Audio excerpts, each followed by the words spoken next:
So good morning, everyone. My name is Carolyn Herzig. I am an epidemiologist at the US CDC with the Division of Healthcare Quality Promotion in the International Infection Control Program.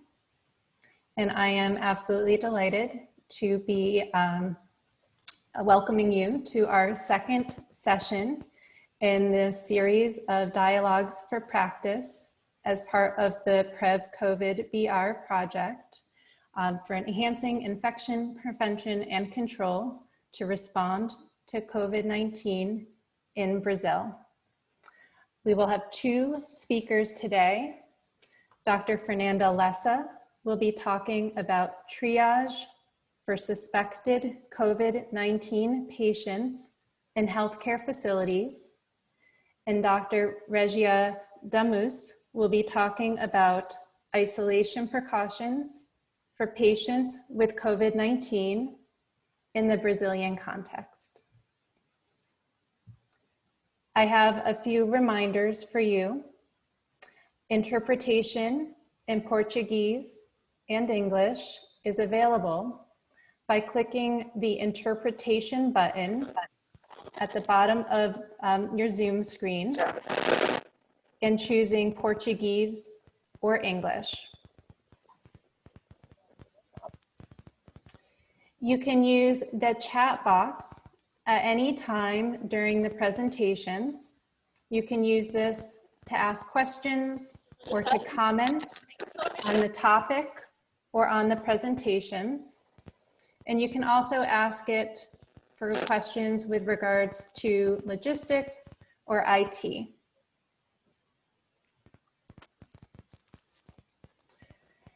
During the question and answer session, which will be after the presentations, you can use the raise hand option when you'd like to have your microphone unmuted so you can ask a question or make a comment. As a reminder, this session is being recorded and your attendance is consent to be recorded. Links to these recordings will be sent by email to participants. There will be certificates of attendance available for each session, and those can be accessed via a link in the chat box at the end of the session. So at the end of the session, please click on that link in the chat box and complete a survey, and you will receive your certificate of attendance. And finally, Project ECHO collects registration, participation, chat comments, and poll responses for this program and shares those with CDC and the University of Sao Paulo. Your individual data will be de-identified and kept confidential. These data may be used for reports, communications, surveys, quality assurance, evaluation, and to inform new initiatives. And with that, I would like to hand it over to Denise Brando, and she will now introduce herself. Thanks very much. Bom dia a todos, um prazer participar aqui com vocês. Então, meu nome é Denise Brandão de Assis, eu sou da Coordenação Estadual de Prevenção e Controle de Infecções Relacionadas à Saúde aqui do Estado de São Paulo. E para a gente aquecer a nossa apresentação de hoje, a gente vai começar com algumas perguntas para que a gente entenda um pouco como está funcionando as práticas dentro dos serviços de saúde. Não tem certo ou errado nessas perguntas, a ideia é que a gente conheça um pouco do que está acontecendo aí dentro dos seus serviços. Então, vamos começar com a pergunta 1. A pergunta, por favor, colocar a pergunta 1 na tela. Então, a primeira pergunta é o seguinte: o seu hospital possui um sistema de triagem para identificar pacientes e visitantes com suspeita de COVID-19? Vocês podem, então, clicar aí na resposta, marcar uma das alternativas. Vou dar um tempinho aí para vocês. Essa é fácil. É rápida, não é? De novo, não tem certo ou errado.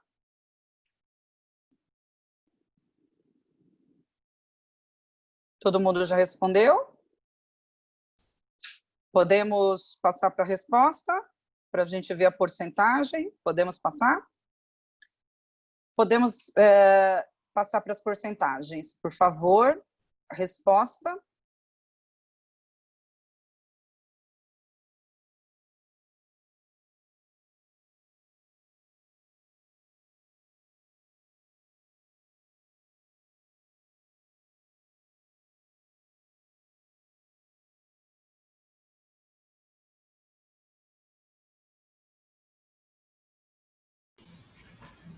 Denise, você está sem som. Não sei se sou eu que não estou escutando.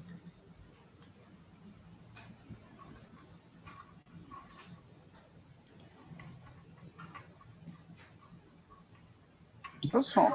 Ah, está sem som. Voltei. Pronto. Podemos passar para a segunda questão, por favor?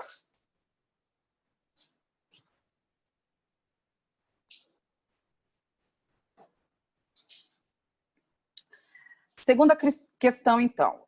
Quais os critérios avaliados, aferidos nessa triagem?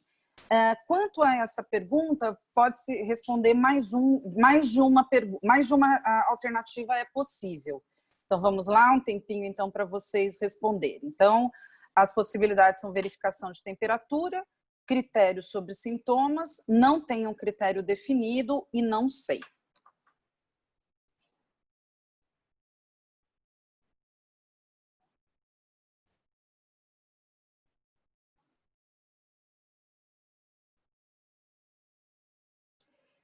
Todo mundo respondeu?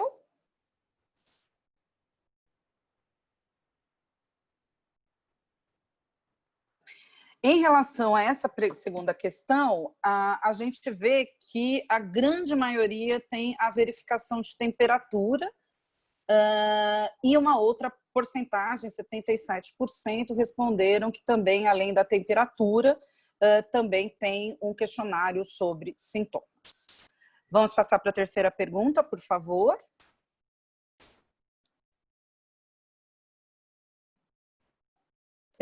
A terceira pergunta, por favor, na tela. O seu hospital coleta material para teste de PCR em tempo real em pacientes, visitantes ou profissionais de saúde que apresentarem na triagem e monitoramento algum indício de contaminação de SARS-CoV-2? Então, a pergunta é se colhe o PCR em tempo real quando há uma suspeita de caso de SARS, né, de Covid-19, para paciente, visitante ou profissional de saúde. Podem responder uma das alternativas, sim, não ou não sei.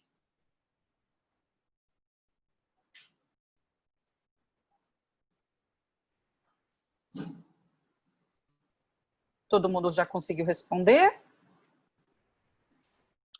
Vamos para a resposta, então?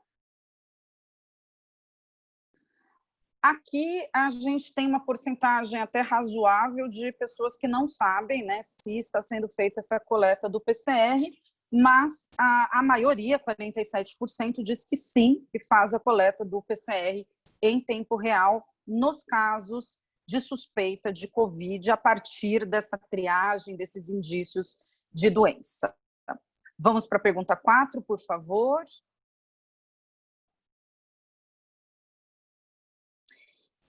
Se pacientes ou visitantes apresentarem sintomas compatíveis com infecção respiratória aguda, qual o procedimento? Então, marque uma resposta, você pode responder mais de uma alternativa. Então, implementação imediata de isolamento em quarto privativo, implementação imediata de isolamento em box no pronto atendimento, colocação do paciente em uma área reservada com distanciamento físico, nenhum procedimento específico e não sei. Aqui nós estamos dizendo não só de pacientes, mas pacientes e visitantes também, com possibilidade de resposta de mais uma alternativa. Vamos lá?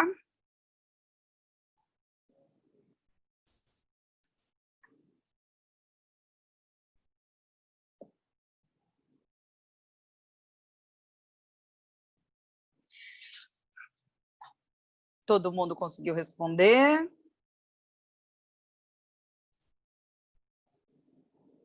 Aqui, a gente vê que a grande maioria, 81%, coloca o paciente em uma área reservada com distanciamento físico, e as outras alternativas, né, que basicamente há algum procedimento de isolamento desse paciente ou visitante para uma área reservada com distanciamento físico. Então, isso para a maioria dos serviços, isso acontece. Vamos para a pergunta 5, por favor.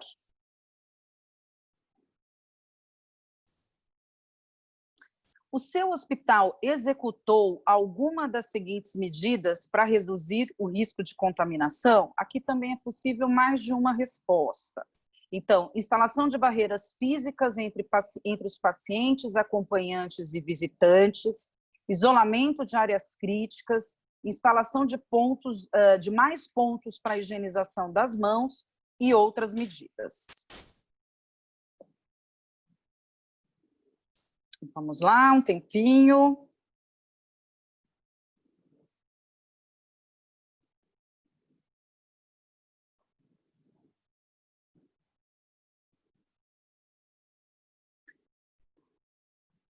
Vamos para as respostas?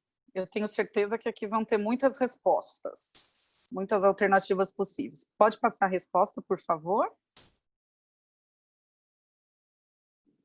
Então, como esperado, né? Então, acho que as medidas feitas dentro dos serviços foram em várias frentes. A gente vê que o isolamento e higiene de mãos realmente foram as questões mais importantes, mas as barreiras físicas e outras medidas foram também adotadas. O que já é esperado, a gente já imagina mesmo que os serviços tenham feito múltiplas ações para o enfrentamento da pandemia. Então, essa foi a nossa última pergunta. Obrigada.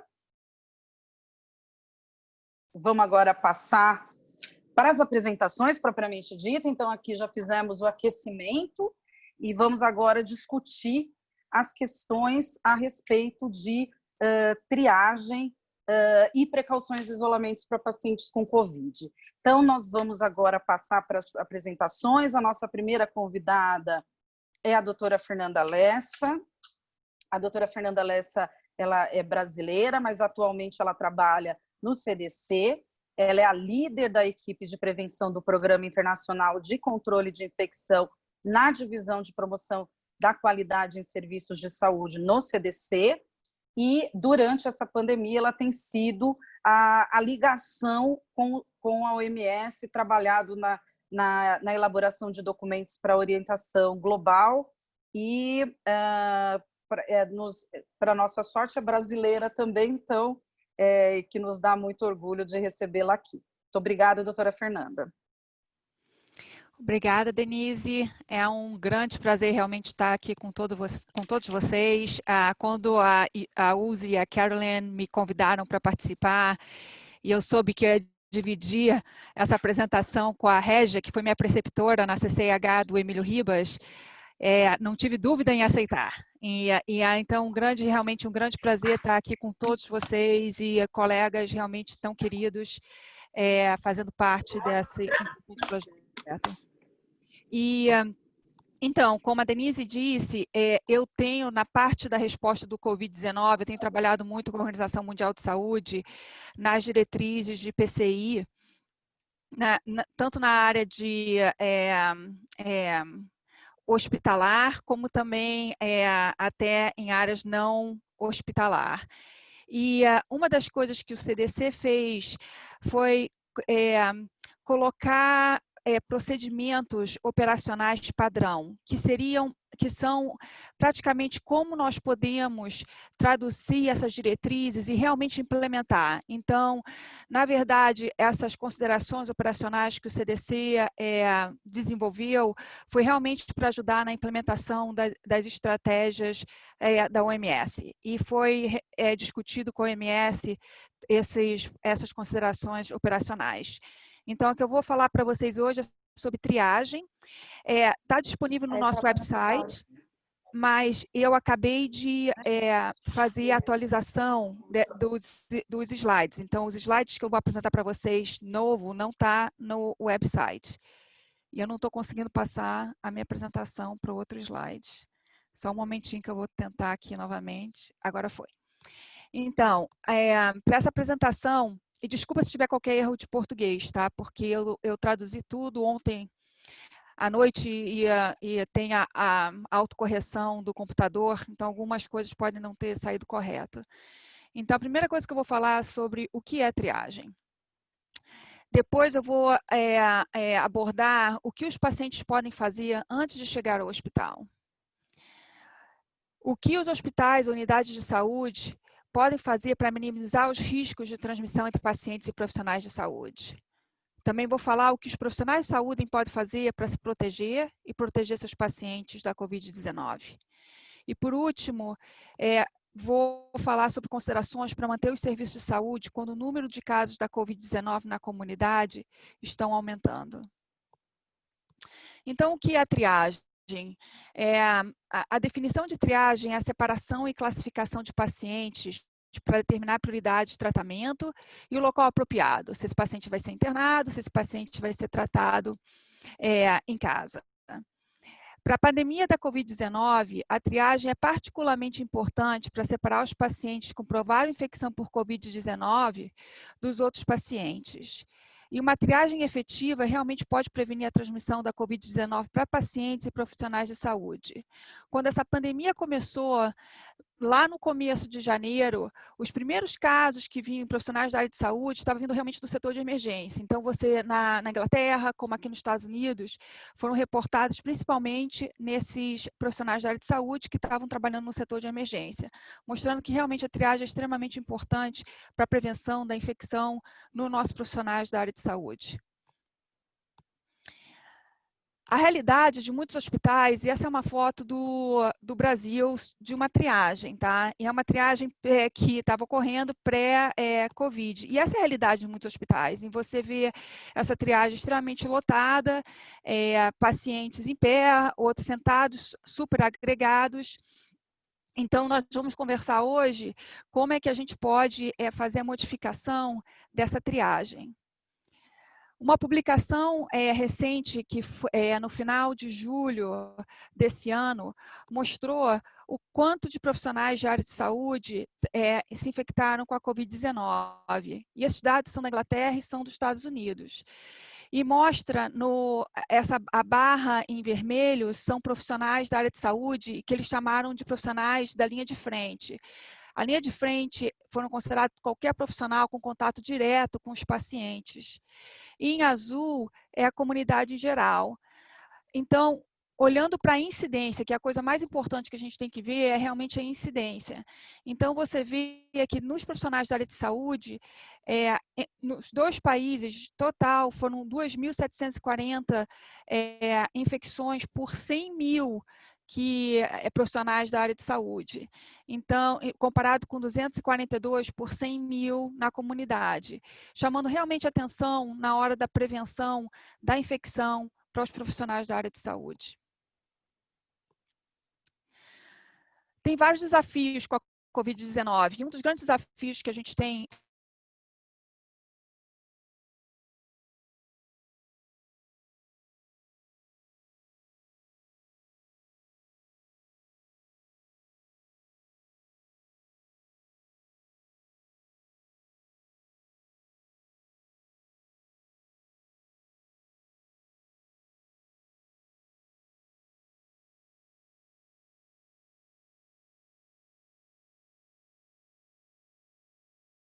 artigos incluídos, 4 foram nos setores de emergência e os outros no setor ambulatorial. E o que mostrou é que apenas 6 sintomas tiveram sensibilidade de pelo menos 50%, e em pelo menos um dos estudos avaliados. E esses sintomas foram tosse, dor de garganta, febre, mialgia ou artralgia, fadiga e dor de cabeça. Foram os sintomas que tiveram maior sensibilidade. E os que eu botei em vermelho, febre, mialgia ou artralgia, fadiga e dor de cabeça, foram que tiveram uma especificidade grande, ao redor de 90% em alguns estudos, mostrando que na hora que o paciente se apresenta com esses sintomas que estão em vermelho, realmente tem que levantar a bandeira vermelha para pensar em COVID. Outro sintoma que é extremamente específico, mas não sensível, acho que vou falar em português dessa maneira, é a perda do olfato e do paladar. É muito específico, mas somente 23% dos pacientes se apresentam com isso na emergência. Então, o que os pacientes podem fazer antes de chegar ao hospital? E quando você tem esses sintomas tão grandes, tão inespecíficos, em adição que tem toda a preocupação com transmissão pré-sintomática e assintomática, muitos países que estão com transmissão na comunidade já implementaram o uso de máscaras. Então, a maioria dos pacientes já estão chegando, aqui nos Estados Unidos, já estão chegando com máscara no setor de emergência. E no Brasil, acredito que seja a mesma coisa.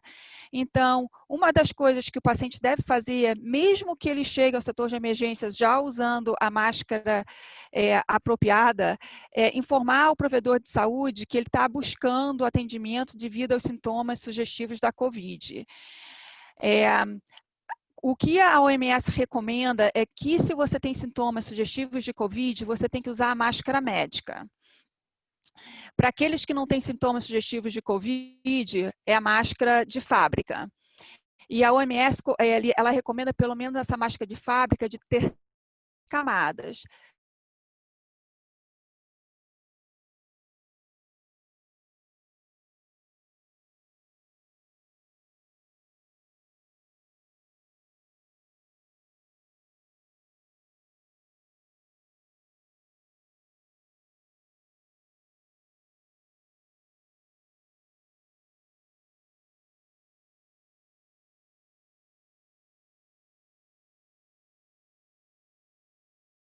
Foi de colocar pelo menos 1 metro para dar uma latitude para as pessoas que, dependendo da infraestrutura, poder ir além de 1 metro. Em vários países isso não é possível, mas se no seu hospital ser possível ir acima de 1 metro, 1,5 metro, ou 1 metro ou 2 metros, é importante que isso seja feito, mas a gente entende que em alguns lugares isso não é possível. O que os hospitais ou unidades de saúde devem fazer? Comunicar com os pacientes antes de eles chegarem na triagem, e da maneira que a gente faz isso aqui nos Estados Unidos, e acredito que no Brasil seja a mesma maneira, através dos meios de comunicação. Realmente os pacientes saberem qual é o número que tem que ligar se eles estiverem com sintomas de COVID, o que eles têm que fazer antes de chegar nos setores de emergência. Então, o meio de comunicação é extremamente importante. E o que a gente aprendeu é que não é só a televisão, é o Twitter, esses meios de mídia social que as pessoas checam com mais frequência do que, às vezes, os jornais. Então, divulgar através desses meios de comunicação como é que os pacientes devem chegar ao setor de triagem. É extremamente importante para as unidades de saúde preparar e equipar a triagem. Então, um exemplo disso é, se você tem disponível a máscara médica, ter isso no seu setor de triagem. Se chegar alguém sem a máscara com sintomas e não ter a máscara médica, seu setor de triagem prover isso. Preparar a sala de espera para os pacientes com suspeita da COVID. E eu vou falar um pouco mais sobre essa sala de espera. Estabelecer o processo de triagem, e também vou falar um pouco mais sobre isso, e treinar os profissionais em medidas de PCI, incluindo o uso apropriado de equipamento de proteção pessoal. Então, uma das coisas que eu já falei é comunicar com os pacientes antes deles chegarem a hospitais, unidades de saúde, é extremamente crítico. E a gente viu isso em vários surtos que já ocorreu mundialmente, incluindo surtos aqui nos Estados Unidos. Então, estabelecer uma hotline para os pacientes ligarem antes de irem para assistência médica. Então, vários países, por exemplo, a Coreia do Sul, eles já têm esse hotline que eles ativam, todos os surtos, eles ativam. Foi criado com SARS, lá em 2013, 2014, e eles reativam sempre que tem um surto. Como eu disse, informar o público por meio de comunicação sobre a disponibilidade dessa hotline e também todos terem ciência dos sinais e sintomas da Covid-19. E uma das coisas que está se expandindo muito, e a OMS tem um guia só sobre telemedicina, e está cada vez ficando tecnologicamente mais sofisticado, com até a possibilidade de fazer a ausculta cardíaca por telemedicina com o estetoscópio que é ligado ao computador. Então, está cada vez mais sofisticado as medidas de telemedicina. E isso tudo para fazer um suporte clínico para os casos que não são emergenciais. E uma das coisas importantes é informar os pacientes dos sinais preocupantes que indicam emergência, que eles têm que ir procurar o setor de emergência.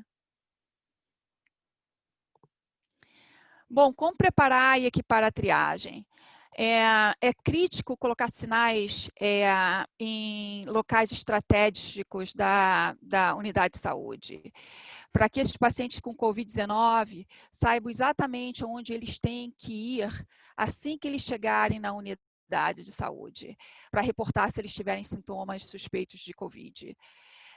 Se for possível, ter uma área de registro somente para esses pacientes que estão indo procurar o setor de saúde por causa de sintomas sugestivos de Covid. E aqui é um gráfico que mostra para vocês como a sugestão de preparar essa área de triagem. E ter uma área que você tenha na triagem, se tiver máscara médica, se tiver disponível, lenço de papel, ter uma barreira física entre a pessoa que está fazendo o registro do paciente e o paciente, ter uma estação de higienização das mãos e também uma lata de lixo com tampa para que as pessoas possam descartar qualquer lenço de papel ou às vezes até a máscara, se estiver completamente molhada ou suja, poder descartar para usar, pegar uma outra máscara, enfim, tem que ter uma lata de lixo com a tampa. E aqui no lado direito desse gráfico mostra uma possível área de espera na qual os pacientes de Covid, com suspeita de Covid, são separados daqueles outros pacientes que estão procurando o setor de emergência por causa de outros problemas.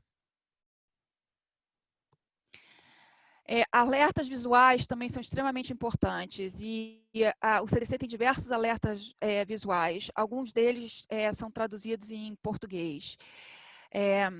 Então, é importante colocar esses alertas visuais na entrada da unidade de saúde, nos elevadores, no balcão de registro. E esses alertas devem incluir a etiqueta respiratória, como descartar os lenços ou máscaras usadas pelos pacientes e também higienização das mãos.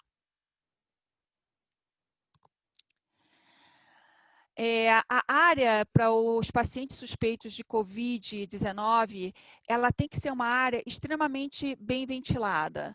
E essa ventilação, a diretriz da OMS foi revisada agora no final de junho e fala bastante sobre a ventilação natural, ou seja, essa boa ventilação pode ser feita com ventilação natural, na qual você abre as portas e as janelas, ou você pode fazer com a ventilação mecânica, a não natural. Então, em que algumas unidades de emergência isso já é feito. E uma das coisas extremamente importantes é manter a distanciamento entre as cadeiras e os bancos, ter banheiros dedicados para essa área do Covid-19, lenço de papel, álcool gel e a lata de lixo com tampa, e sinais claros para os pacientes, informando aonde é a área para a Covid-19. Uma das coisas que a gente recomenda também, que não está aqui, é restringir quem acompanha esse paciente e realmente limitar. A gente só está deixando, se for realmente criança que precisa de um acompanhante ou algum outro paciente que tem alguma disability, desabilidade, que tem algum problema que não possa ir sozinho para a área de triagem. E desculpa, a gente estou há 14 anos aqui, aqui nos Estados Unidos, aqui no CDC, e algumas palavras às vezes não me vêm em português, desculpa. Eu peguei 2 exemplos do Brasil, um é em Cuiabá e outro é em São Paulo.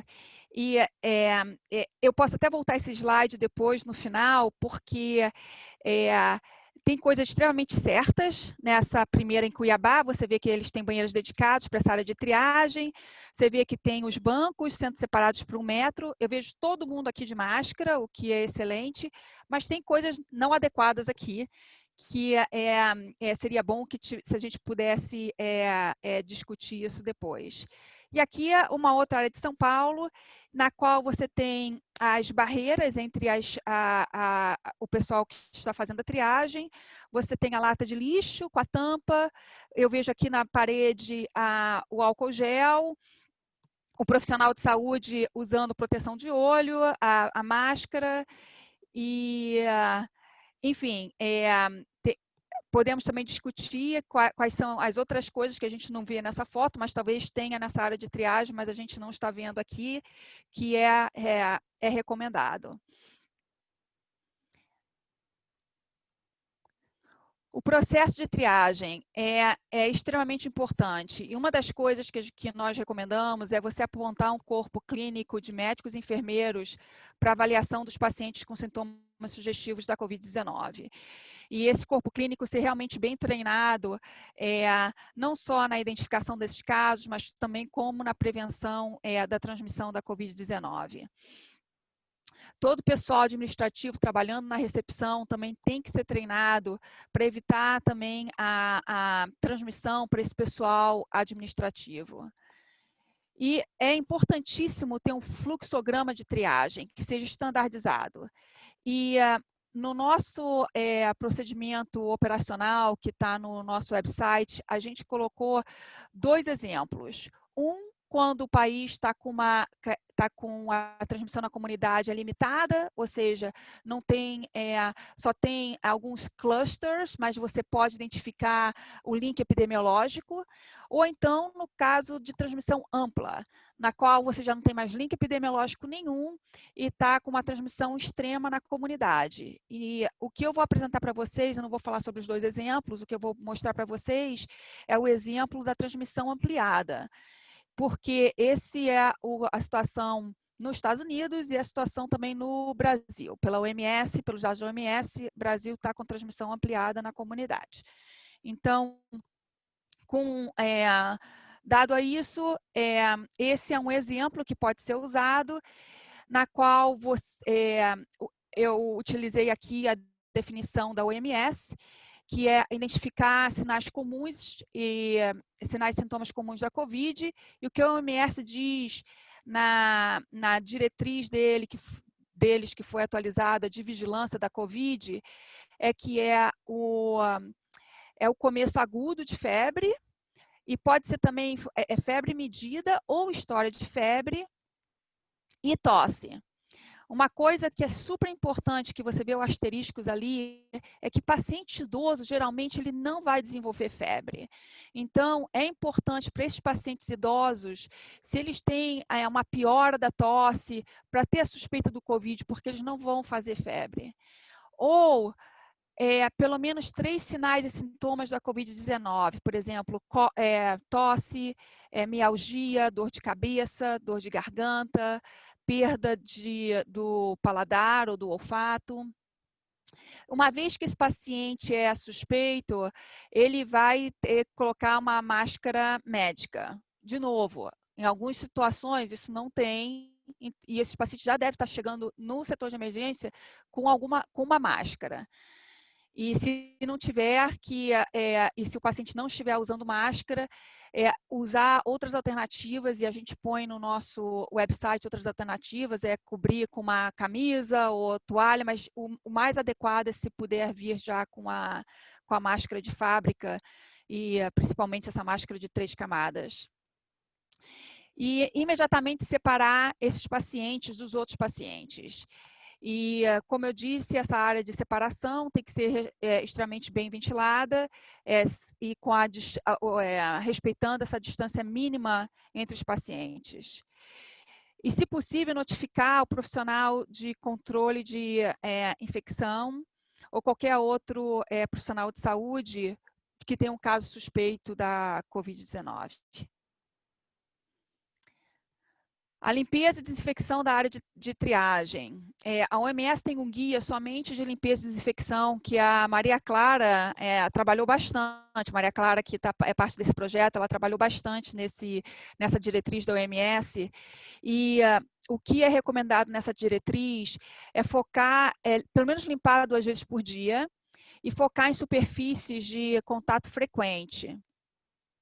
E a desinfecção tem que ser feita com uma solução de cloro a 0,1% de concentração de cloro, ou pode ser usado álcool a 70% para aquelas superfícies que não toleram o cloro.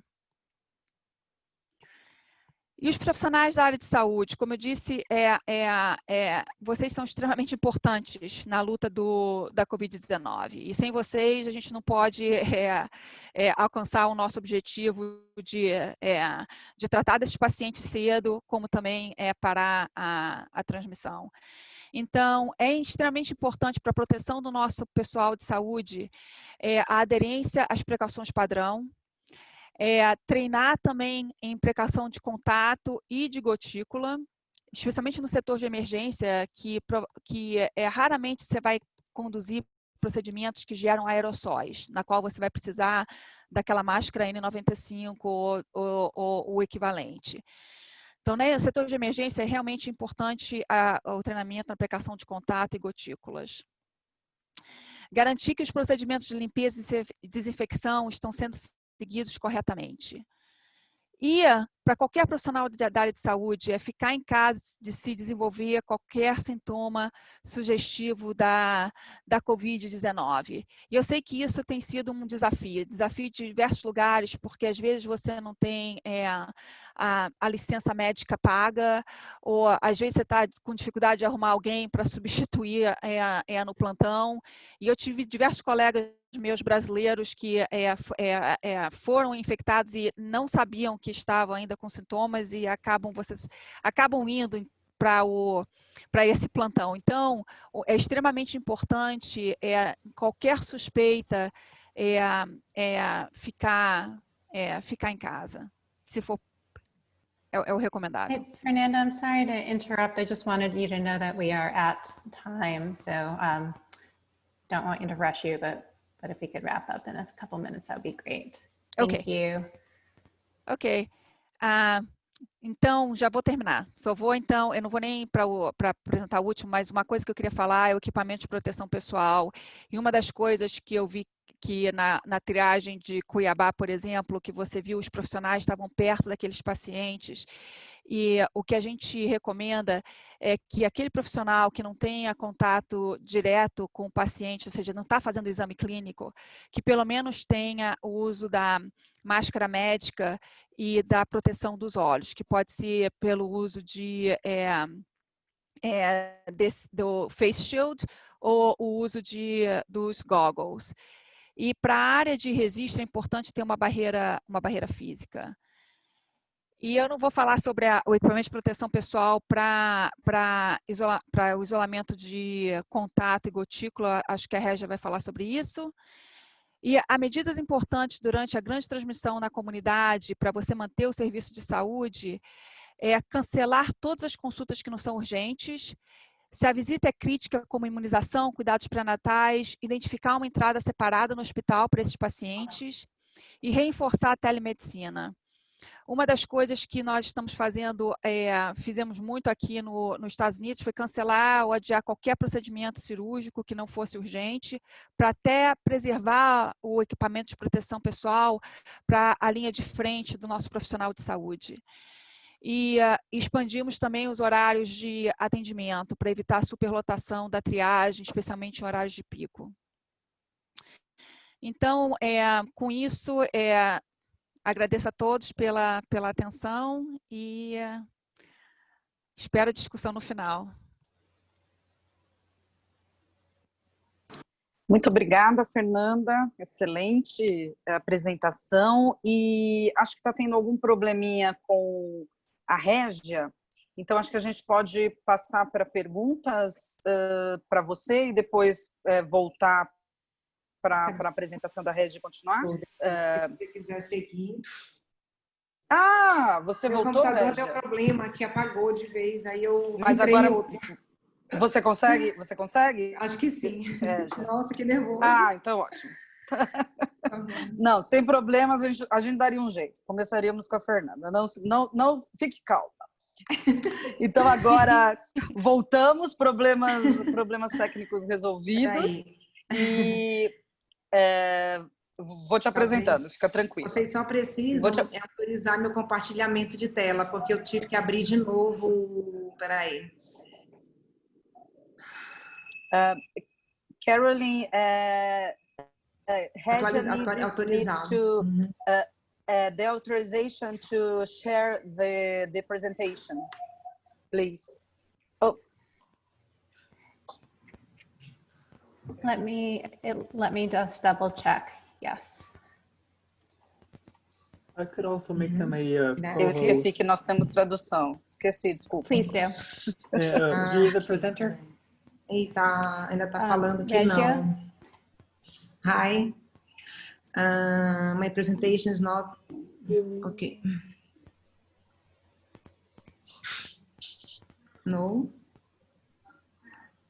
And the name one more time? Tá falando que o anfitrião desativou It's o compartilhamento. Yes, Okay. I'm here. Okay. She is now a co-host. Thank you. Ok. Ok.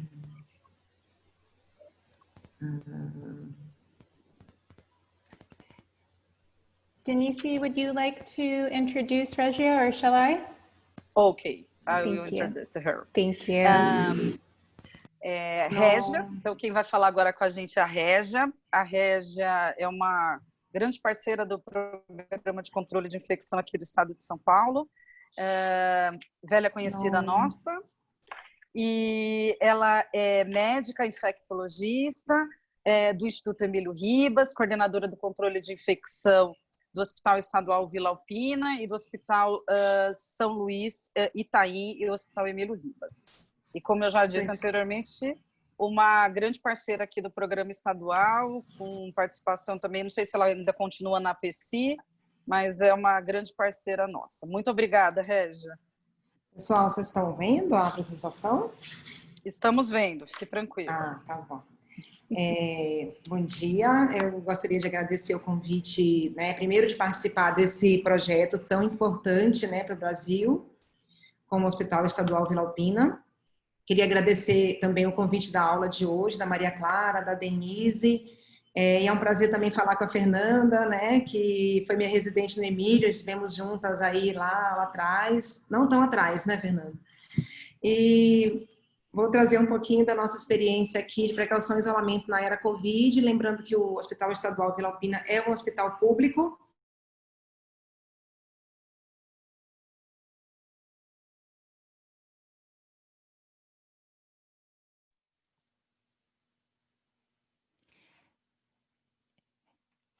Eu perdi a Régia. Alguém está ouvindo a Régia? Estão me ouvindo, gente? Não estou Peraí. ouvindo. Vocês não estão me ouvindo? Agora eu tô. Ah, tá. Minha conexão com a internet está instável, tá falando aqui. Tá. Vocês estão me ouvindo? E é um hospital totalmente que atende SUS, né? tendo em torno de 240 leitos, 2 UTIs adultos, uma emergência grande de atendimento totalmente porta aberta, que a gente chama, né? Ou seja, a comunidade pode chegar e ser atendida no pronto-socorro. Então, é um hospital com grande dificuldade, né? E também, assim, que atende um número muito grande de pacientes suspeitos, atendeu, né? Tem atendido um número muito grande de suspeitos de Covid e vem trabalhando aí com todo esse atendimento. Então, só para introduzir, mas já passando bem rápido, né? O SARS-CoV é um vírus que foi identificado em dezembro.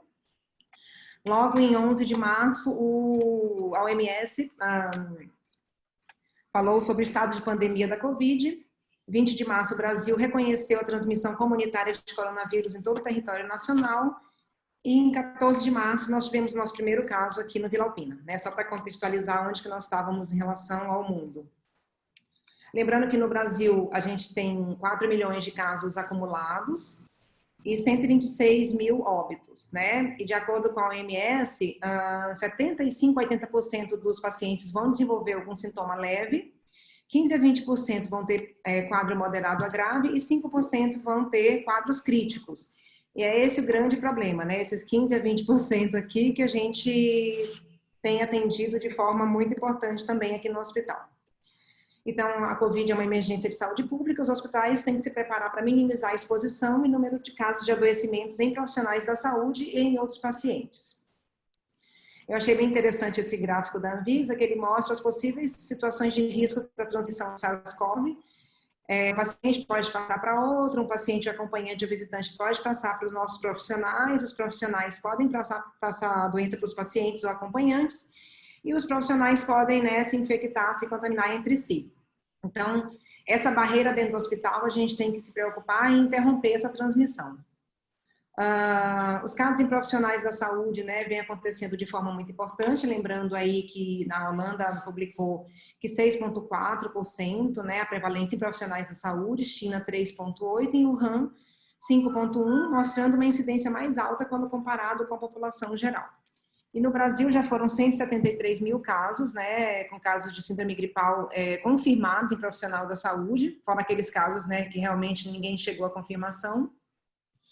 E realmente os profissionais da linha de frente são os mais atingidos: enfermagem, auxiliares, médicos, agentes comunitários de saúde e recepcionistas.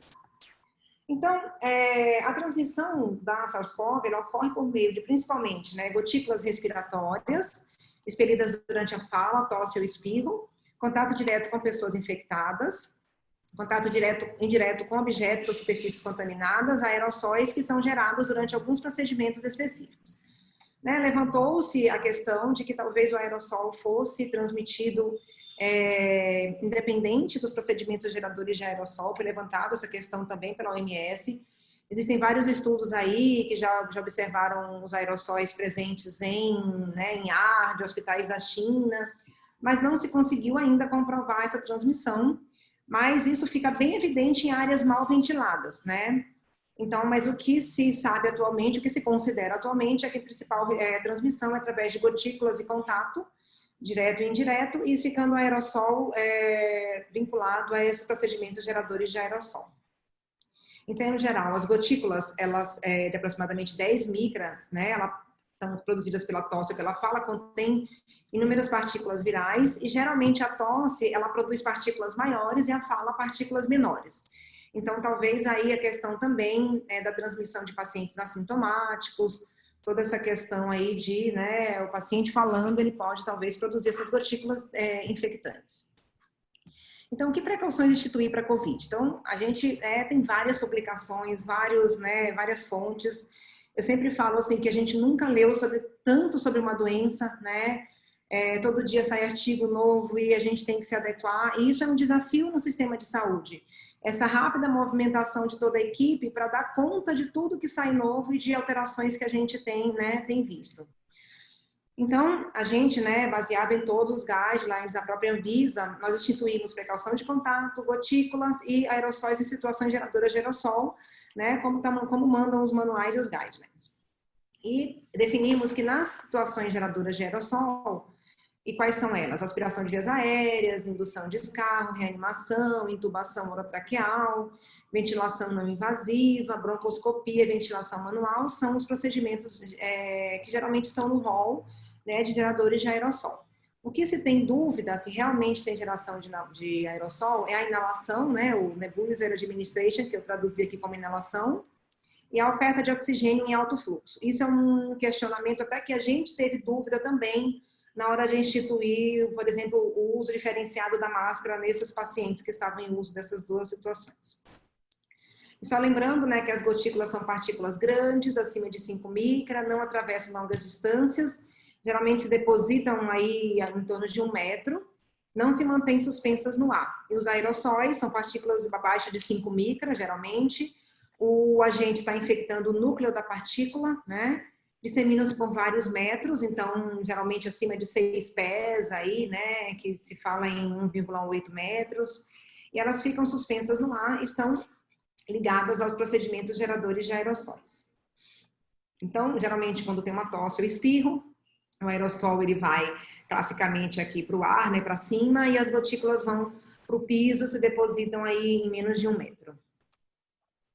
Então, classicamente, né, e nós seguimos essa orientação, internar o paciente inicialmente, né, prioritariamente em quarto privativo, só que no hospital público, né, pessoal, isso é muito difícil. Então, a gente trabalhou, a gente tem algumas salas, principalmente no PS, então a gente definiu as áreas de atendimento COVID, as áreas do paciente mais leve, a área do paciente mais crítico. Temos alguns quartos privativos, mas a grande maioria a gente fazia corte de pacientes, tentando manter uma distância mínima entre os leitos de 1 metro. A máscara comum era utilizada pelo profissional e pelo paciente, né? Então, hoje, até como a Fernanda falou, muitos pacientes já chegam de máscara, muitas vezes a máscara que ele chega é a máscara caseira. No começo, a gente tentava, sim, fazer toda a troca para a máscara hospitalar, né? A máscara cirúrgica, com 3 camadas, tudo bonitinho. Só que nós trabalhamos também com queda nos insumos. Então, a gente tinha limite nessa questão de insumo. Então, em algumas situações com pacientes menos sintomáticos e ia ser colocado em isolamento, a gente não fazia a troca da máscara, né, para a máscara cirúrgica. E já aplicações de aerossóis ficava um pouco mais, né, complicado, porque pela orientação da Anvisa, do CDC, esse paciente tem que estar num quarto privativo, com pressão negativa, em relação às áreas adjacentes, com no mínimo de 6 trocas de ar por hora. E, de preferência, com um filtro EPA, né, de alta eficiência, fazendo toda a exaustão e filtragem desse ar. Realmente, nós não temos essa área de filtragem, né, com pressão negativa. Nós fazíamos, aí a gente segue as orientações da Anvisa, onde a gente tentava tornar as áreas ventiladas, com janelas abertas, fazendo corte de pacientes que estavam em procedimentos geradores de aerossol, evitar sempre o transporte do paciente e o profissional, nesse caso, vai utilizar a máscara N95. Sempre orientando esse profissional a fazer teste de vedação, não usando máscara cirúrgica nem abaixo, nem acima N95. E o tempo de uso também foi uma outra questão, né? Nas próprias máscaras, a gente tem uma orientação para que ela seja descartada a cada final de plantão, a cada uso. Isso não seria possível, né, numa situação de totalmente desabastecimento de EPI, e onde a gente sabia que nós íamos precisar bastante desse EPI.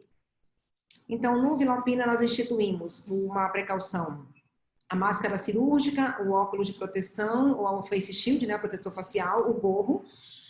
Todos os profissionais, eles estavam paramentados com uma roupa privativa e um avental que a gente considerava um avental mais impermeável, né, em contato direto com a roupa privativa. Então, ele ficava circulando na unidade com uma roupa privativa, um avental impermeável por cima, a máscara, né, em situações geradoras de aerossol, a máscara e sempre protetor facial e o gorro. Quando ele ia ter contato com o paciente mais diretamente, ele usava um avental de isolamento por cima desse avental e uma luva que era trocada a cada paciente, né, esse avental mais fino e a luva entre cada paciente.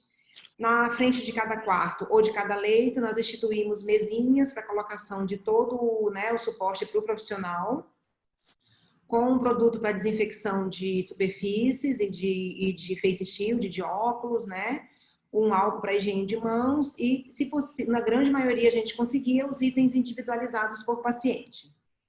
Nós fizemos uma tabela que nós dispusemos em todos os setores, e onde a gente colocava a unidade que esse profissional ia trabalhar, a equipe, a categoria profissional e tudo que esse profissional ia fazer, ia utilizar. Fizemos treinamento de toda essa questão do EPI. Eu brinco, né, que a gente tem ebola feelings com essa questão da desparamentação, porque toda essa noção de contaminação na desparamentação veio, né, muito desses conhecimentos do ebola, e a gente focava muito na desparamentação adequada, né? Eu vou mostrar para vocês os quartos, todos tinham a sequência de paramentação e a sequência de desparamentação. Então, numa área de coorte, onde esse paciente ficava internado, vou mostrar para vocês umas fotos também, o profissional ele tinha que atender mais de um paciente, a gente orientava ele manter a cabeça paramentada, então a máscara, o protetor facial e o gorro, focando sempre na proteção ocular, né, que é uma mucosa muito eficiente na transmissão, e ele se mantinha com roupa privativa e aquele primeiro avental, e a cada paciente a troca de avental e luva, e sempre orientando para que eles não tocassem os EPIs da face. Então, nós trabalhamos com várias ações, né, dentro do hospital, o uso de máscaras por todos, o distanciamento social, né, mesmo focando nos profissionais. Eu vou mostrar algumas fotos para vocês do que nós fizemos também no refeitório. A Fernanda falou bastante, né, muito bem da questão da triagem, então, reconhecimento precoce dos casos, triagem de sintomas. Então, a área de triagem do pronto-socorro, ela tinha uma orientação escrita, o que a pessoa recepcionista tinha que perguntar. E recentemente nós colocamos um acrílico em frente a esse profissional, né, a esse recepcionista. Nós criamos unidades específicas para COVID, tanto de enfermaria como de UTI. As precauções eram adequadas, instituídas de acordo com a OMS, CDC e Anvisa.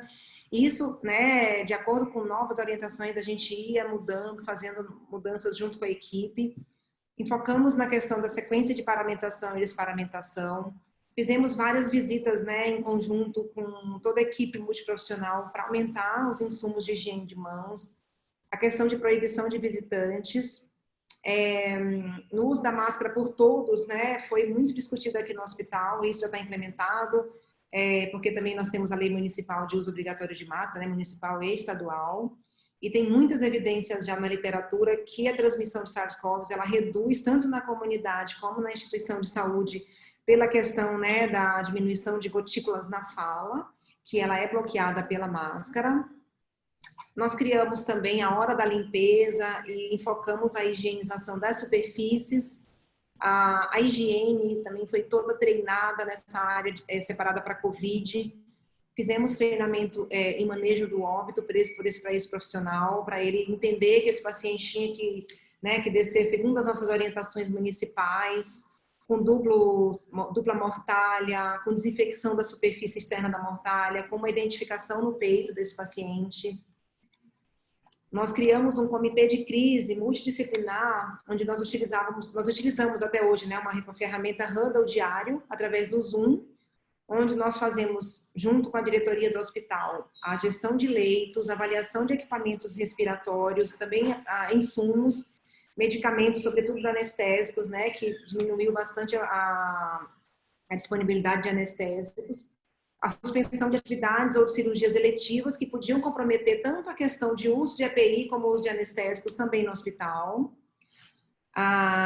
No controle de infecção, né, isso aqui é a gente correndo, né, porque realmente o controle de infecção nesses últimos 4, 5 meses virou o controle de infecção COVID, né.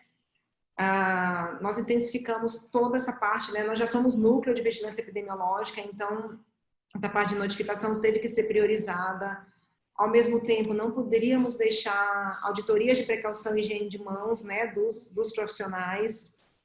Hoje nós produzimos uma lista de internados 2 vezes ao dia para alta gestão, para saber onde estão alocados os pacientes. Produzimos um boletim diário de casos acumulados e diários para essa alta gestão. Nós fazemos toda a parte de manejo de isolamentos, a gestão de resultados, né, fazendo também a questão da duração das precauções. Discutimos os casos, tanto o manejo clínico desses pacientes, como a questão dos casos novos iniciados no hospital, discutindo se é um caso hospitalar, se é um caso comunitário. Mas, independente disso, nós fazemos também o manejo desses contactantes. Então, ao ser reconhecido um caso novo, que já estava internado em alguma enfermaria não Covid, nós identificamos esses pacientes, isolamos eles adequadamente, e esses 3 pacientes, vamos dizer, por leito de 4, eles são colocados em isolamento para contactantes, não colhemos exames, mas aguardamos ele desenvolver sintoma. Então, a princípio, a nossa orientação tem sido essa. Esse é o boletim de casos que nós fazemos, né? Aonde os pacientes estão, quantos estão entubados, o histórico dos resultados, a parte de óbitos e o desfecho desses pacientes, né? Nós estamos já com quase 1000 altas, né, no hospital. E esse boletim, ele serve para a alta gestão tomar decisão, abrir mais leitos, fechar leitos, destinar mais casos, ver esse parque tecnológico. A suspensão do isolamento, nós seguimos a orientação, a última orientação da Anvisa, nós temos seguido e tem dado super certo com a equipe. Então, aqui, lá na entrada, nós enchemos de cartazes, orientando tanto os pacientes como os visitantes, né? Aqueles visitantes ou acompanhantes que são legislação, né? Que acabam acompanhando os pacientes, idosos, crianças.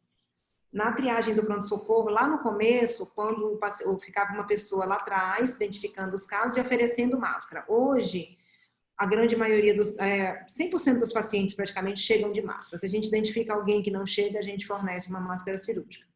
Aqui é um totem de entrada no pronto-socorro, onde tem Covid, e a pessoa pode escolher e ela já é priorizado o atendimento. E aqui são banners espalhados no hospital, né, com toda essa orientação para síndrome gripal, sintoma gripal. Aqui a gente, né, com fotos de uma área de UTI, né, um quarto de UTI, onde um profissional paramentado faz aqui, mexe numa bomba. Na entrada desse quarto, além da placa de isolamento, a gente tem a placa de paramentação e desparamentação em todos os quartos. E nós trabalhamos muito com corte de suspeitos ou confirmados. Infelizmente, nós não conseguimos ter quarto privativo, né, para muito pouco paciente. Nós mudamos para uma área onde é uma área da pediatria, a UTI fica numa área da pediatria, onde tem quartos menores, mas realmente lá tinham 20 leitos, nós não conseguimos fazer quarto privativo.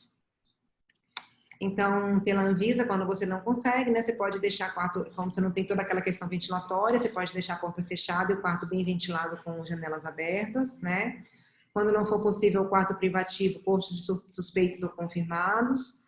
Então, trabalhando sempre com ventilação natural. Nos casos de corte, distância de 1 metro, tá?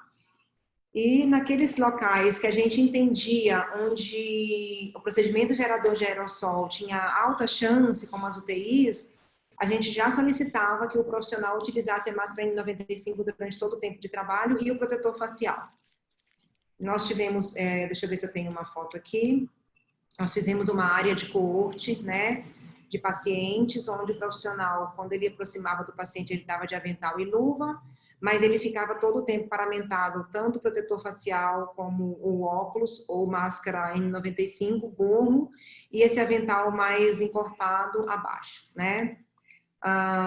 Então, a gente pedia para eles ficarem com uma paramentação semi-completa e quando aproximava do paciente, luva e avental, com troca entre cada paciente, tá?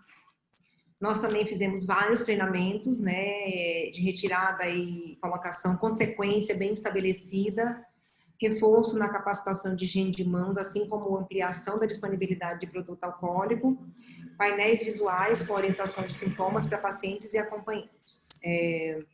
Então, aqui são as entradas, aqui era uma área de atendimento de paciente mais leve. Então, a gente, pela classificação de Manchester, né, o paciente azul ou verde, né, o paciente classificado como doença mais leve, nós atendíamos ele aqui. Aqui era uma área do pronto-socorro que ficou restrita para o paciente já código amarelo, né, o mais crítico. Então, aqui, a partir daqui, a paramentação era obrigatória, então nós fechamos com uma porta de vidro. Nós fizemos fluxos de elevador, então após o uso do paciente suspeito de Covid, a gente interdita o elevador e faz uma limpeza terminal nesse elevador. Então a própria higiene, junto com o pessoal, né, da administração, criou uma placa aguardando higienização. Aqui nós trabalhamos com avaliação de pontos, né, de aumento de pontos, né, esse dispensador é um dispensador novo, foi colocado em pontos estratégicos. Aqui é uma área de Covid enfermaria, com as mesas, com todos os EPIs nas entradas dos quartos, mas também colocamos luva dentro do quarto. Aqui a porta com a paramentação e desparamentação e a placa de isolamento nossa. Aqui são algumas ações para os pacientes. Nós pulamos algumas cadeiras, tentando aí deixar pelo menos 1 metro de distanciamento. Na área dos refeitórios, colocamos as áreas onde os pacientes, os funcionários ficam nas filas. Aqui é uma mesa do refeitório, podendo sentar só nessas áreas que não estão com o proibido. Nas unidades de neonatal e pediátrica, onde era permitido acompanhante, nós fazíamos a triagem diária desses acompanhantes, assim como também dos profissionais. E aqui eu gostaria é uma foto da equipe do Vila Alpina, do controle de infecção. Eu queria agradecer muito a equipe, porque a gente tem trabalhado bastante, para dar conta de toda essa pandemia e do número de casos, e tentando administrar de um melhor jeito possível para que a gente tenha segurança no atendimento tanto dos pacientes como também na manutenção dos nossos profissionais da saúde. Muito obrigada. Thank you so very much, Fernanda and Regia, for 2 really fantastic and informative presentations. I think we will now move into the question and answer part of today's session. I will hand it over to Denise to moderate that. Thank you. But first want to remind everybody, you are welcome to put your questions into the chat box, but we also would encourage you to ask your questions directly. As a reminder, to do so, please raise your hand in Zoom, and that will allow us to unmute you so you can ask your question. Thank you all very much. Bom, pessoal, nós vamos passar agora para as perguntas. Antes da gente passar para as perguntas, eu convido a Tatiana, que vai ser uma das pessoas que vai discutir as perguntas, a se apresentar. Tatiana, está nos ouvindo? Se apresente, por favor.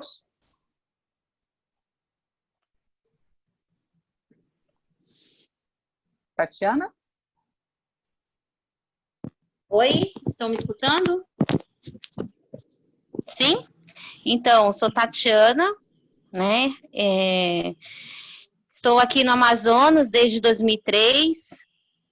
Sou natural aí de São Paulo, mas aí já me considero amazonense, já estou aqui atuando no Amazonas já há bastante tempo. Desde 2010 sou coordenadora estadual, estou na coordenação estadual de controle de infecção em serviços de saúde e membro da equipe aqui da linha de frente para o enfrentamento das ações de prevenção da Covid-19 aqui. E aí fico aqui à disposição, especialista em controle de infecção, membro da Comissão Nacional de Controle de Infecção, vinculada à Anvisa, e fico à disposição aí. É um prazer estar aqui contribuindo para esse projeto, e aí estamos aí. Bom dia. A Régia e a Fernanda também vão participar nos ajudando a responder as perguntas. Eu tenho aqui 2 perguntas que foram feitas no momento da inscrição, mas a Raquel Oliveira levantou a mão, então vamos abrir aí para a Raquel começar a fazer pergunta. Por favor, Raquel. Bom dia, vocês estão me ouvindo? Top. Eu gostaria de perguntar para a Régia, como é que a gente consegue manter a ventilação natural em ambientes assim muito quentes, como aqui em Manaus?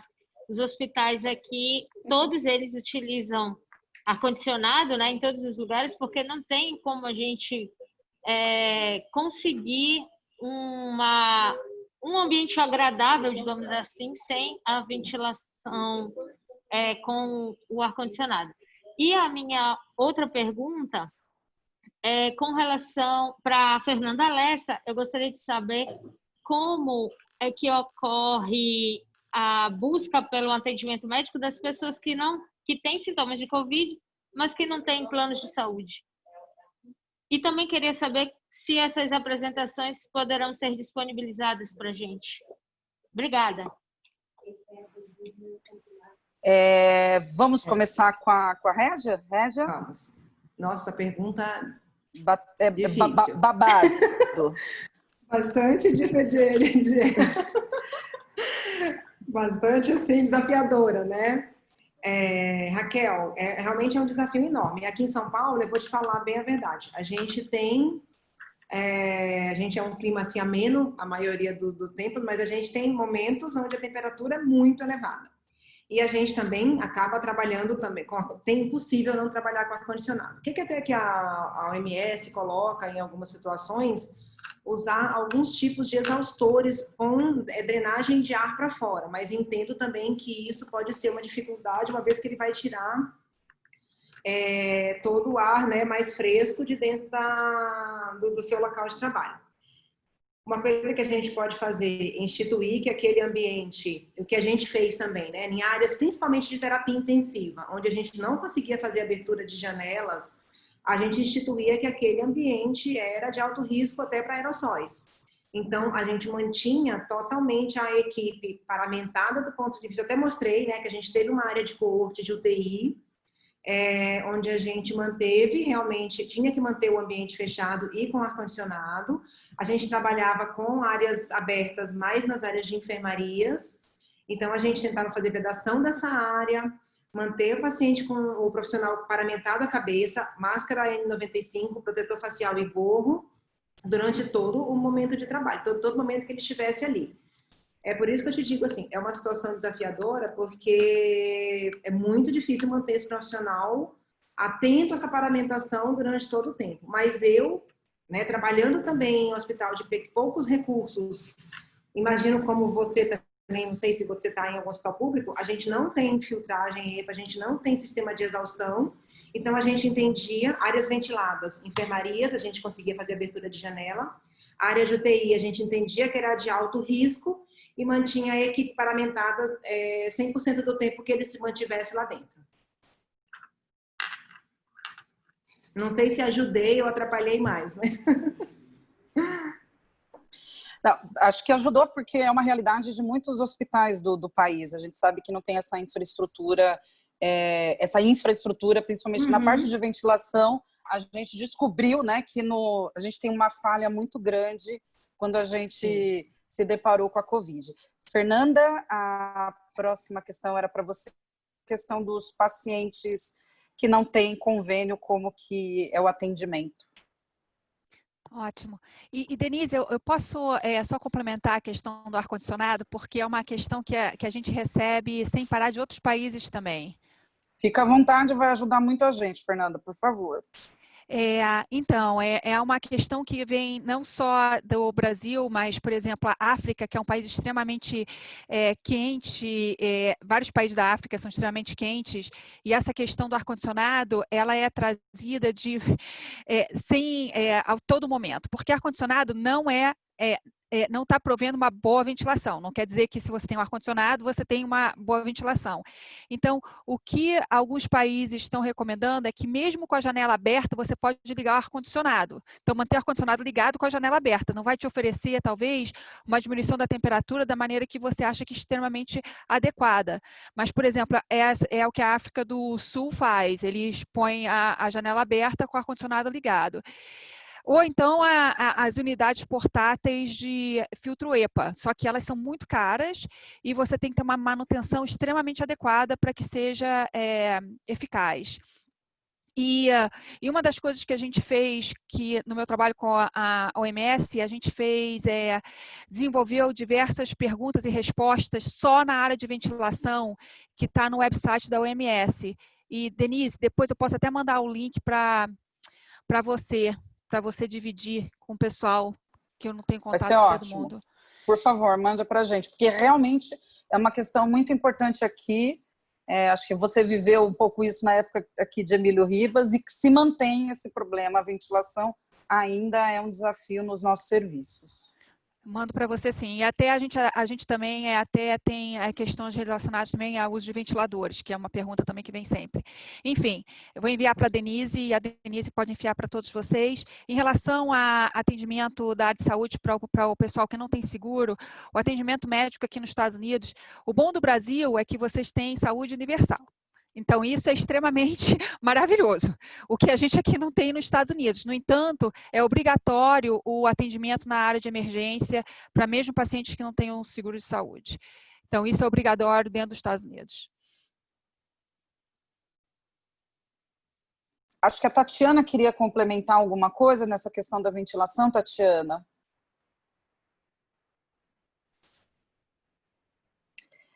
Tatiana, tem que abrir seu microfone, por favor. Bom, vamos lá. A realidade aqui no Amazonas é 40 graus, com sensação térmica de 42 graus. Não existe ventilação natural, é ar-condicionado.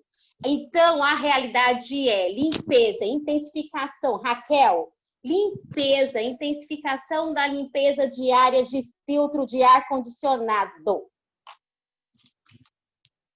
E eu acho que é interessante essa orientação da Fernanda, de manter o ar-condicionado para dar algum conforto térmico e a janela aberta. Não sei se isso é possível, né? A 42 graus, tá, Tatiana? Porque a gente não chegou ainda, né? Por enquanto, verão, quem sabe.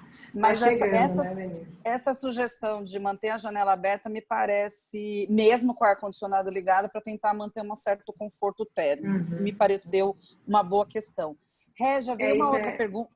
Oi, Denise, pode falar, só complementando essa questão que eu esqueci de falar realmente, filtros, né? Isso, intensificar filtro e intensificar a desinfecção também de superfície, porque a gente sabe que em algum momento o aerossol vai baixar. E a gente tem, tanto que a gente instituiu essa hora da limpeza com o intuito de também, o aéreo é mais difícil de ser desinfetado, né? A gente se deparou com essa questão, assim. Então, isso que a Tatiana falou é perfeito, essa questão dos filtros de ar-condicionado e desinfecção de superfícies, né? Perfeito. Já veio uma pergunta para você sobre questão de transmissão intra-hospitalar de Covid. Como que foi a situação aí que vocês enfrentaram? Se você tem um baseline, vamos dizer, com algumas medidas implantadas versus depois de algumas medidas implantadas, como foi essa questão da transmissão intra-hospitalar, mesmo entre pacientes e entre profissionais de saúde, que a gente sabe que é uma questão importante. A gente teve, né, logo no começo, principalmente em março e abril, onde a gente estava trabalhando ainda, né, de certa forma, com, vamos dizer assim, o paciente chegava e a gente ainda não estava tão atento, então a gente, às vezes, descobriu o paciente no meio de uma enfermaria que ele tinha sintoma e não tinha sido percebido lá atrás. Até essa questão aí, Denise, desses sintomas também um pouco característicos. No começo veio com uma cefaleia, uma odinofagia, e lá no meio da internação o sintoma aparecia de verdade. Então, no começo a gente trabalhou, como a gente ainda não tinha um critério hospitalar lá atrás, né, a gente trabalhou com uma questão do período de incubação mesmo, e eu trabalhei com um grupo assim, tá, mais de 14 dias no hospital, não tinha nada na entrada, não tinha nada, entendi, né, apareceu aqui, entrou com um infarto, e lá depois de 15 dias começou com uma tosse. Então, hospitalar, vamos isolar esse paciente, os contactantes em isolamento, colhemos PCR.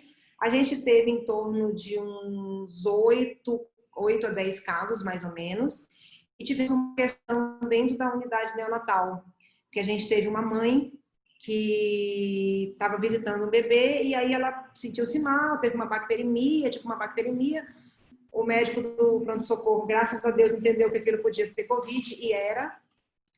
E as mães da UTI Neo, elas têm um convívio muito próximo, que elas ficam internadas junto com os bebês ali, né, 15 dias, 20 dias. Então, a gente acabou investigando toda aquela sala da UTI Neo, todas as mães que conviviam naquela sala, e aí a gente teve a surpresa de ter mais uma mãe positiva e 3 bebês positivos. Então, a gente teve, assim, vamos dizer assim, uma situação na UTI Neo que preocupou bastante.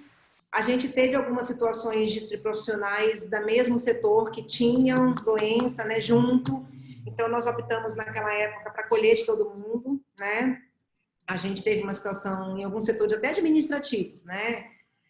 Secretaria, TI, nananã, então a gente entendeu que podia até ser transmissão comunitária, mas a transmissão ela ocorreu dentro desse setor. Nos meses de abril, maio e junho, a gente teve uma oferta maior de testes, onde a gente podia fazer com o nosso laboratório privado, então a gente até tinha uma maleabilidade melhor para trabalhar com esses exames. Então a gente conseguia colher desses microsurtos, assim, que a gente entendia, e afastava todo mundo, trabalhava com plano de contingência de profissionais. Olha, eu te digo que março, abril e maio foram os piores meses. Agora, depois de junho, julho, a gente teve um caso hospitalar em julho. Acho que a gente tem um suspeito agora que a gente está investigando. Mas eu entendo que foi naquela época onde tudo estava muito mais tenebroso. Assim, as questões estavam mais ainda... O reconhecimento estava pior, o profissional se atentar para isso. Não tinha uso de máscara por todos dentro do hospital. Então... Realmente, esses 3 meses iniciais, eu entendo que foram os mais intensos nesse sentido. Eu vou fazer uma outra pergunta que veio para a gente antes das apresentações, mas, por favor, animem-se ou levanta a mãozinha ou manda pelo chat, porque a gente ainda tem um tempinho para perguntas. E aí a pergunta é para a Régia, para a Fernanda, para a Tatiana, para quem souber responder, porque é uma pergunta também difícil. Como melhorar a identificação precoce de pacientes sem sintomas respiratórios? Então, aqueles pacientes que não têm... A gente já não tem sintomas muito específicos e aqueles que não têm sintomas respiratórios de cara. Sugestões aí das 3, porque pergunta dificílima também. Começamos com a Fernanda? Pode ser, mas uma das coisas que a gente é extremamente complicado isso, porque, por exemplo, aquelas pessoas que tiveram contato com um caso que foi confirmado de Covid-19. E aí imediatamente essa pessoa ela quer ser testada, mesmo que não tenha sintomas nenhuns. E eu não estou falando nem sintoma respiratório, qualquer sintoma. O grande problema disso é que pode dar negativo, porque ainda está naquele período de incubação e aí dá uma sensação de segurança falsa naquela pessoa, que aquela pessoa não está infectada, mas simplesmente aquela pessoa foi testada no momento não correto, no momento incorreto.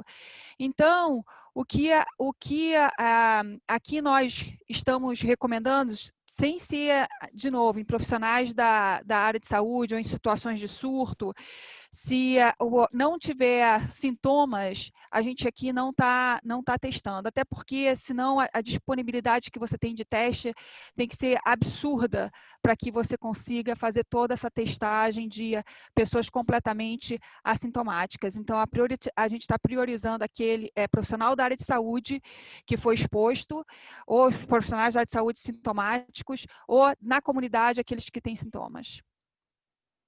Régia? Bom, a gente também está muito parecido, né? A gente tem 2 situações. Acho que é o contactante, por exemplo, o profissional que tem um contato domiciliar positivo, né? Sei lá, o meu marido está com Covid. A gente estava tentando trabalhar com afastamento, mas não coleta, como a Fernanda falou. A gente colhe esse exame, dá negativo, e aí o sujeito volta com aquela sensação de que não vou ter, já estou testado lá no primeiro dia do contato, no segundo dia e tal. Então, a gente no começo tentou trabalhar com afastamento de contato domiciliar, e aí a gente se deu conta que tinha um enorme número de afastamentos, o profissional doente, aquele profissional que tinha um contato, então a gente...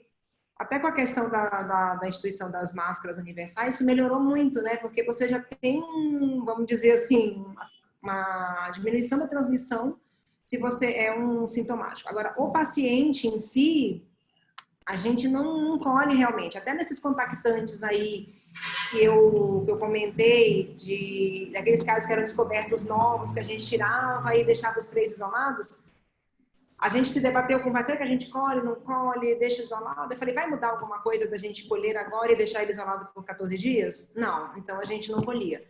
Então, a gente sabe que deve ter um mar de assintomáticos positivos aí, que a gente não vai conseguir dar conta disso. Então, a nossa orientação, a princípio, era não fazer coleta de assintomático, só em situações que nem eu falei, microsurtos em unidades fechadas, né? Situações ali que você conseguiria controlar, identificando os assintomáticos positivos, mas em geral também não.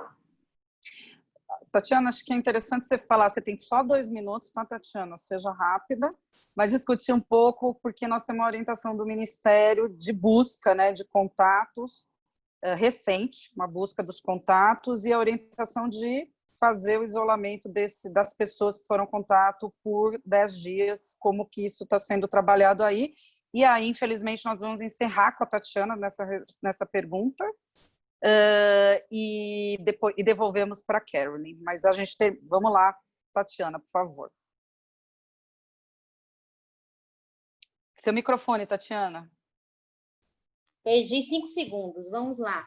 Então, o que acontece aqui? Desde essa orientação do Ministério, que está sendo bem complicada, a operacionalização, até por conta de disponibilidade de testes, né? Vamos ser bem transparentes aqui, você me conhece, você sabe que eu sou bem transparente. A FVS, ela me dá condições de trabalho, o que isso me dá um fôlego mas isso vai se esgotar. Enquanto isso, o que a gente tem feito aqui? Eu estou com, por exemplo, um monte de equipe agora em campo. Eu estou com... Se eu detecto, né, casos positivos, eu estou fazendo. Na demanda. Estou descobrindo um monte de assintomático aí positivo, estou rastreando, estou fazendo. Mas enquanto eu tiver recurso, isso vai se esgotar, não sei como é que vai se dar. A FVS está me dando subsídio, mas vai chegar um ponto que isso vai se esgotar, Denise. E lembrando que está muito parecido com o que a Régia falou em situações de microsurtos, em situações essas que está se flexibilizando muito.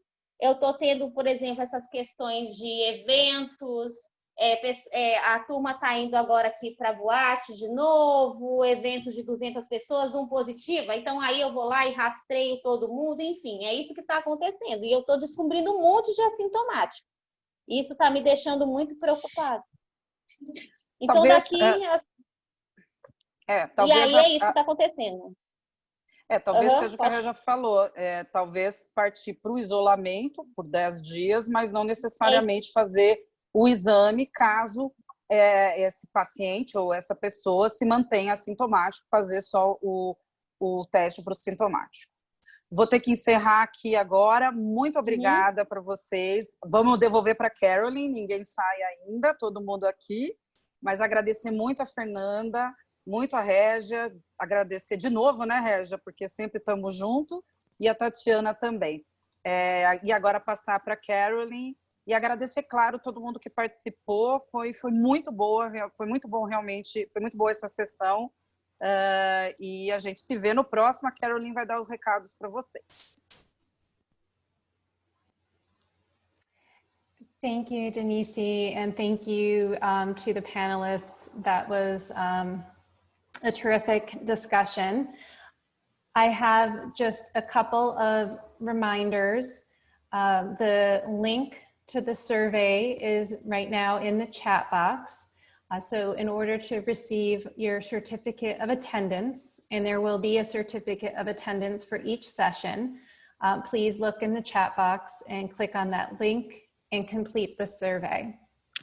I also know that there was a question earlier about whether presentations would be available. And so just wanted to let you all know that we will be providing the presentations through a website, and we'll be sharing a link to that website shortly. And finally, I look forward to seeing you all again in 2 weeks for our third session. The topic for that session will be on managing visitors and also on advice on the use of medical and non-medical masks. And so with that, we say farewell and look forward to seeing you again soon. Take care.